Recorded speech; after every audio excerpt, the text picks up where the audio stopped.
Gangbusters, presented in cooperation with police and federal law enforcement departments throughout the United States. The only national program that brings you authentic police case history.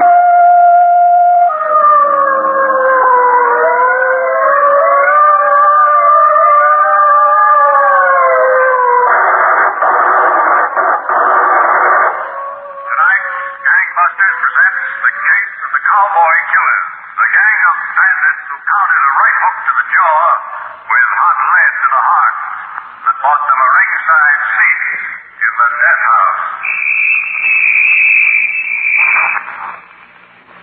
Gangbusters has asked the Honorable John J. Sullivan, former Deputy Commissioner and Chief of Detectives of the New York City Police Department, to narrate by proxy tonight's case. Now, Chief Sullivan, you've told me tonight's case is about a gang of reckless New York hold-up men who operated almost in the old Wild West style. That's right, Don Gardner.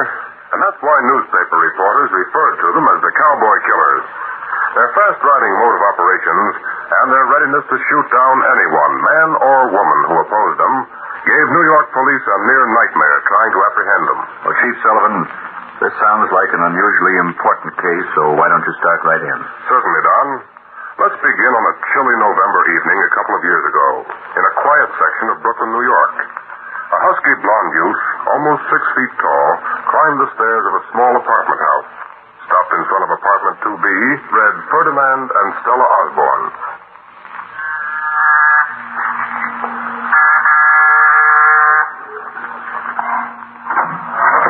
Hello, Freddie. Oh, Russ. Hello. Stay here. Who is it, Freddie? It's Russ. Yeah, in the kitchen having coffee. Come here. Hi, Stella. Did you tell him, Freddie? No. Tell me what? Go ahead, Freddie. Yeah, go ahead, Freddie. Well, look, Russ. We don't want no trouble. Then don't make any. Freddie means we don't want you meeting here anymore. Now, that's not friendly, Stella. Oh, it's nothing personal, Russ. Shut up. Stella, we like this place. It's convenient. Convenient for everybody, and besides, you make good coffee. We don't want any trouble with the cops. You don't mind having trouble with me? Now, don't get sore, Russ. Stella's just a little bit scared. They're the wrong people. All the cops can do is throw you in a can. I can think of a lot more things than that. Oh, she was just talking, Russ. She talks too much. Button her lip or I'll do it for you. Freddie, if you... Shut up, Stella. That's the ticket, Freddie. Every time a babe runs off at the mouth, some guy gets slapped down. You're being smart. They're in the kitchen. Why don't you go in there? I will, baby. You can cry on Ferdy's shoulder, but keep it quiet. I don't like being disturbed. Hi, Russ. Hello, Dave. About time you showed up. Been making some changes in our plans, Vic. Good change. Dave's already hoisted the car. We all got round. We knock over that saloon, split the take, and that's it. Yeah, we split what? $100? That ain't much for a night's work. Get smart, Vic. I don't see no diamonds on you. And I've never seen any barred windows in front of me. You have. That makes me the bright boy. In your opinion. Mine, too. What, do you carry the kid brother here around for support? Dave pulls his own weight. You gonna be unreasonable? I don't like last-minute changes. You figure to knock over a saloon? Let's do it. Who's changing or figuring? I'm just adding to it. What do you mean? Look, Vic. Instead of 1, we knock over 7. In one night, Russ? That's right, Dave. You're nuts. Why, we'll have every cop in Brooklyn on our trail. That's part of the plan. And I want no part of it. Stop beating your gums. Let Russ finish. I'll show you what I'm driving at. I need a map. Now, this covers Brownsville and East New York. Now, mark the streets. See? Yeah. Go on. Now, these crosses on the map. 7 of them. Each one's a bar and grill. They're all pretty close together. We knock them off 1, 2, 3. You'll never get past that third one. The more we do, the better our chances are, up to a point. How do you figure that, Russ? We knock over the first one, what happens? Somebody calls the cops in a couple of minutes. There's 2 radio cars there. Yeah? They get out, shoot aside, ask some questions, and meanwhile, we're taking a second joint. There's more than 2 radio cars in Brooklyn. Sure, but every time they call new ones, they got to come from farther off. If we work fast and quick, we'll always be ahead of them. Huh? Just like a bunch of cowboys on the loose. You've been seeing too many westerns, kid. That's the idea. Well, game, Russ. Tell me in. How about you, Vic? Scared? I'm not scared of doing anything you guys will do. I'm in. Good. It's 11:30 now. Figuring about 15 minutes to each bar, we'll be finished by about 2 if we get started right away. Let's go.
to get wise like that guy, there's more of what he got in his gun. Come on.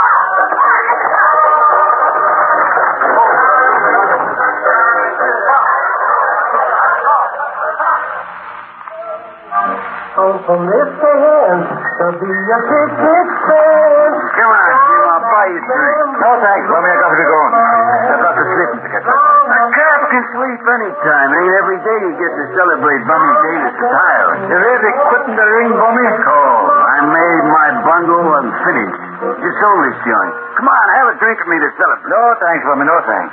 You think you're too good? And don't get sore. That temporary hour's going to blow you right into a mess of trouble someday. I just don't want to drink. Sorry, Jim. Should know better to get tough with a cop, even if you are off duty. Wait till I settle up. I'll give you a lift home. Okay.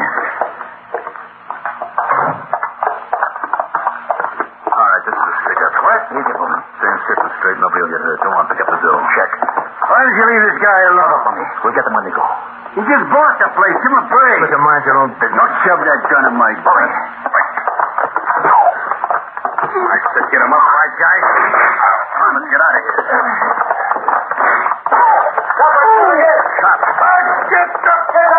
There's some medicine for cops.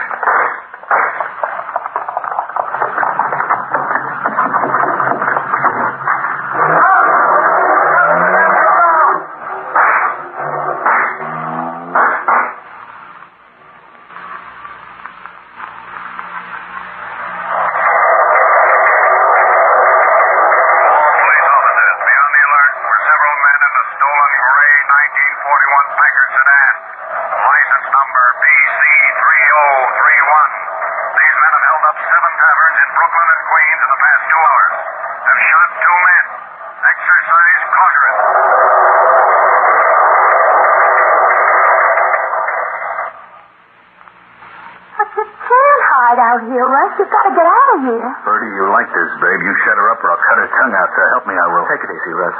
Tell her. But every cop in Brooklyn will be here. Hey, Russ. Russ, this hurts. Gotta do something. Okay, kid, I will. How's your shoulder, Rich? I'm bleeding. Ooh. We would run into a cop on the last pitch. I have to get a doctor working the kid brother and you. The kid brother, maybe. Not me. What, are you crazy? I'm scared of doctors. Nuts. Bertie, you know any sawbones that are right? Oh, look, Russ, we don't want to get in any deeper. I'll dig up a doctor somewhere. No, not for me, you won't. No one's going to cut me up. Don't be a screwball. You're talking. You're the screwball. I was right the first time. Should have stuck to knocking over one joint. You feel that way, you're on your own. It's a pleasure. Then get out of here. Okay, genius, I will. Go on. Russ, you got to get the kid out of here for his sake, if not ours. Russ, it hurts. My back. What's up? Easy, Dave, easy. Russ, I want to go. It hurts, Russ. He's out. You got to do something, Russ. Yeah. You got a car, ain't you, Freddie? Oh, yeah. Where is it? In a garage a couple blocks away. Get it. Wait, Freddie, what for? A trip to Kansas City. Oh, but That's right. my hometown. I'll find someone there to take care of We the won't kid. do it. We don't want the cops on us. What do you say, Freddie? Okay, Russ. Freddie, we'll Why get don't you keep your yap shut? Now, Freddie, you get that car. And if you're thinking about double-crossing... Oh, I wouldn't do that, Russ. If you're even thinking about it, remember, it'll take the cops a couple of minutes to bust in here. And you like this babe. You'd be surprised what I could do to her in a couple of minutes. Now get out of here and get that car. So, Don, the disintegration of the Cowboy Killer's gang had begun. Tough hoodlums had turned into frightened rats. And like rats, they scattered, leaving a trail that rambled all over the map and wound up in a bullet-ridden alley in Brooklyn and a hideout in Houston, Texas. Now back to Gangbusters. You were telling us, Chief Sullivan, how the Cowboy Killer gang fell apart and scattered to the four winds. That's right, Don. It became the job of the police to bring them together again under one roof at Sing Sing, New York. To that end, Detective Sergeant Guilford of the New York Police was placed in charge of the case. His job was to coordinate and follow up on all information about the Cowboy Killers. A few hours after the killing, he was in his office talking to a newspaper reporter assigned to police headquarters. The mimeograph department handout, Rod. All the information we're prepared to release is there. No questions, Gilly? You got any? You list 7 holdups by this gang. Are you sure they were all done by the same outfit that killed Bummy Davis? Positive. Wasn't that a lot of territory for one gang to cover in 2 hours? It was over a small area. They figured our radio cars would cover their last job while they were pulling another one. They'd always keep one jump ahead, they thought. Pretty smart thinking, Gilly. Smart? What's smart about it? Well, They killed one man and stuck up 7 taverns for a grand total of $600. Split that amongst all of them, what's it amount to? Not much, the cost of living today. Anything else? this handout has the usual line. The police expect an arrest within 48 hours. Couldn't you vary the time a bit? What for? We've got 24 witnesses who've identified one of the killers from a Rogues Gallery picture. An ex-con, a kid. First killing he's been mixed up in. We'll get him. In 48 hours? Sergeant Gilford. Yeah, put him on. Hello, Nelson. What do you got? Oh, you sure? Where are you now? Yeah, I got it. Okay, stick there. I'll be out in 15 minutes. Hey, wait a minute, Gilly. Anything more for the paper? Yeah, you can change that 48 hours to 48 minutes. So long.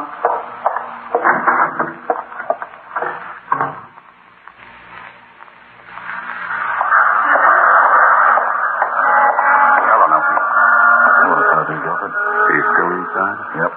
In the hall room. Second floor there. Is he alone? Guess there's somebody already in. I saw him here from the movie. Put a statement in the bag just in case. I did. Went through 41st Street. How'd you reach into him? His girlfriend lives here. Had the place covered. He showed up for him for 5 minutes, came out and went to a movie. I trailed him back here. Didn't want to call him until he settled down. Good move. Let's get him. Okay. He's on inside.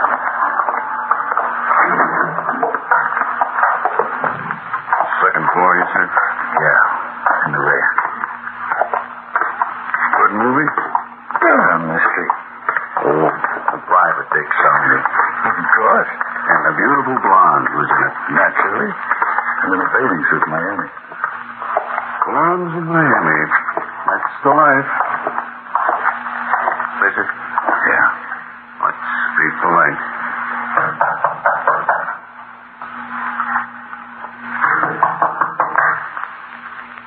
Who is it? Police. Get it in.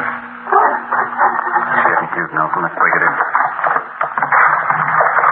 Hold it, Manetta. I wouldn't go out that window. There's more cops at the end of that fire escape. Not half as nice as us. What do you want? What do you want to get away for? I don't like cops. Maybe you'll change your mind after you've known us for a while. You got nothing on me. Why run? Maybe he doesn't like our company. We like his. Come on, Vic. We're going to have a nice long talk at headquarters in private. Now, look. Don't make us do it the hard way, Vic. Be a nice kid and tell us all about it. I ain't saying nothing. Nobody ever does for the first 5 minutes. About you don't have to say anything. We got you cold. 24 witnesses, no alibi, bad record. Adds up to sure conviction. And you're going to be awfully lonely up there without your friends. I ain't saying nothing. Monotonous, isn't it? Vic, like a father, I put my arm around your shoulder. What's the matter? Maybe he's sensitive. No. No, it's all right. We'll see. Nelson, help him off with his coat. No, I don't want to. Your cold will turn up the heat. Take his coat off, Nelson. Come on. Well, what do we got here? Blood. All dried up around a bullet wound. And you didn't change your shirt. That's not sanitary, Vic. All right. I got into a fight with a guy. And he winged me, and I didn't want to get mixed up with the cops. Sure you didn't get this in front of Duty's Tavern in Canarsie? No. Patrolman Jim Madden threw 4 shots at the killers. I wasn't there, I tell you. We'll find out when we dig that bullet out. Dig it out. Sure. You're going down to the doctor's now. No, I won't. I don't authorize it. What? Big words he uses. Get wise, Manetta. We're going to find out where that slug came from. Okay. It came from the cop's gun. I don't want no doctors digging around in me. That's better. You won't let him operate, will you? I don't like doctors. I'm scared of them. Keep up the conversation. Who are the guys with you? We know what they look like. What are their names?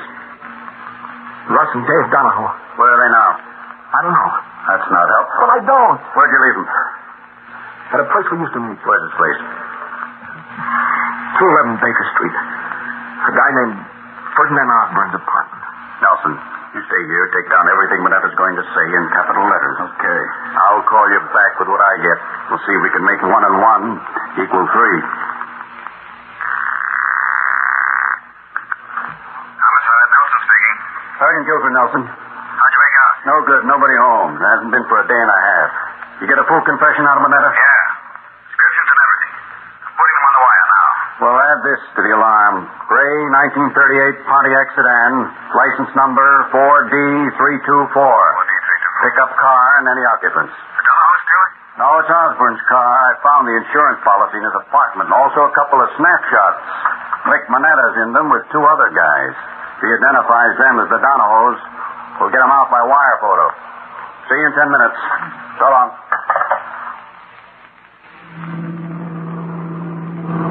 How's the kid, Stella? Still sleeping, Russ, but he won't be able to take much more of this driving. You won't have to. We're coming into Kansas City now. It's about time. I'm pushed. We've been driving for nearly 2 days straight. We split up here, Russ, right? Maybe. Well, you said... Shut up. I said maybe. 30, turn right to the next corner. Where you taking us, Russ? Turn right. There's a hospital 4 blocks down. You gonna leave the kid there? Yep. Up to the last question. What are you going to say? Me? Nothing. You'll answer. You're going to take him in. What? No, he won't. See and Freddie don't want to get in any deeper. Freddie don't want to get his head blown off either. Oh, no, Africa. This is it. Now listen, Freddie, you're going to carry him into the hospital. But tell him you found him out on Route 22, about 3 miles out of town. There's a roadside joint there that used to have a lot of trouble. They'll fix up the kid and investigate afterwards. But suppose they make him stay. So what? Better you than me. They can hang a murder rap around my neck. You're clean. Russ, why don't you... Shut up, baby. You're staying here. You get that, Freddie? So don't get ideas, or I'll turn this cutie into a corpse with the greatest of pleasure. Now pick up the kid and get going.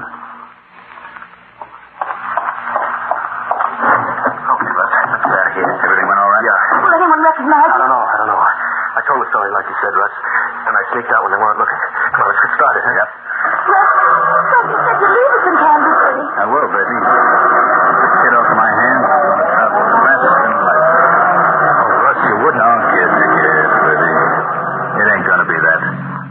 I'll drop you both in the middle of town. Okay, Russ.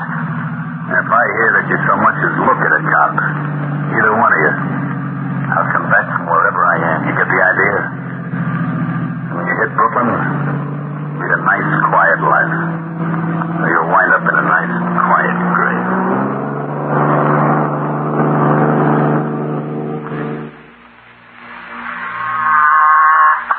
Guilford, homicide. Nelson, Sergeant. The husbands are back. I just got a call from the man we planted out there. Good. Have a squad car sent around. Going to play a game of 20 questions with Mr. and Mrs. Ferdinand Osborne. Oh, but Sergeant, you don't know this guy Donahoe. He's crazy. Freddie, anybody who kills is crazy. The odds are stacked against him. Unless he's got a guy like you covering for him. We're not covering for him, Sergeant. I'll tell you... No. He'll kill us if the other suspects we turned him in. And I'll throw you in the can. Which do you prefer? Well, you can't. We haven't done anything. Except help murderer escape. Not willingly. He held a gun on us. Not holding it on you now. Well, he'd get us. I know he would. Get right. You're going to live in terror of him all your life. Because if you are, you're going to spend most of it in jail. All right. It's better than being dead or whatever else I can think of doing. I don't know. I've been a cop for 20 years, and I still can't figure out the minds of people like you. Well, don't try to. Just let us alone. There's one crook carrying a wounded guy on his back. He's on the lam. Cops are searching for him all over the country. You're more frightened of him than you are of the whole police force. Well, he'll get to us somehow. Freddie, I think... Don't think. Russ never liked it. Look, honey, you got more sense than this rabbit of yours. You talk, and I'll hold you as a material witness. Put you up in a nice, comfy hotel with a squad of police around you day and night. All right, Sergeant. Shut up, Freddie. Now, you're a smart girl, kid. Get your stuff, and we'll go down to headquarters. You too, Freddie. Maybe you'll get smart on the way. Nelson. Yes, sir. Here it is. Freddie and his wife drove the Donahoes to Kansas City. They dropped the one who was shot, Dave, at the Mercy Hospital. Send a wire to the KC police to pick up the kid. Okay, we'll do. I'll be back with anything else they spill. Right. Hello? Sergeant Guilford, New York Homicide? Just a minute. Hey, Sergeant. Yeah. For you. Thanks. Sergeant Guilford speaking. This is Lieutenant Milton of the Houston, Texas Police. Yes, Lieutenant? You've got an alarm out for Russell Donahoe, wanted for murder, right? You bet we have. Don't tell me you've got him, Lieutenant. No, but we've just got a call from a man who works in a refrigerator plant down here. He heard the description of Donahoe broadcast over the Gangbusters program. Says his police just hired a man who fits that description. Brooklyn accent and all.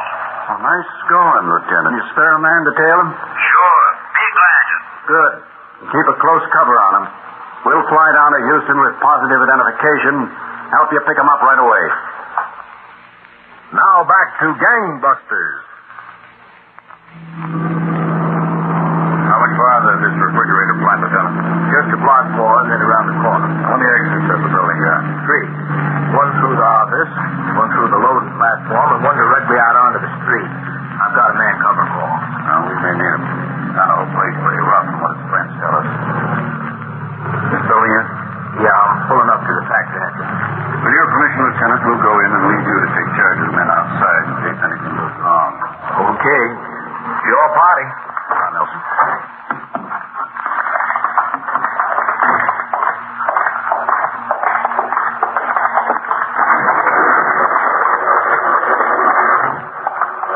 Same, Joey? That's it. Slow down this aisle along the wall. Okay.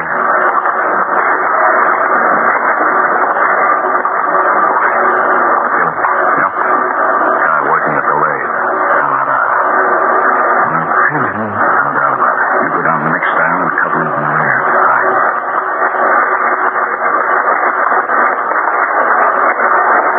Hello, Donahoe.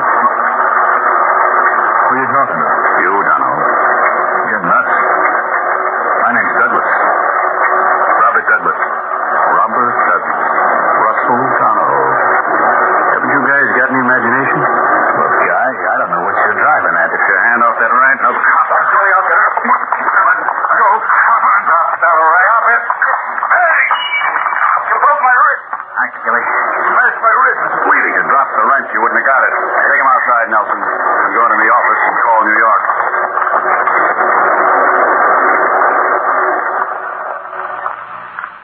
That done ended the case of the Cowboy killers with a very strong assist from your own Gangbusters program. David Donahoe was picked up at the Mercy Hospital in Kansas City, but died in a Brooklyn hospital before he could be brought to trial. The other killers were convicted of murder in the first degree and are now serving life sentences. Thank you, Chief Sullivan, for this important case history. And Gangbusters, congratulations to all the police officers who participated in the investigations leading to the arrests and convictions.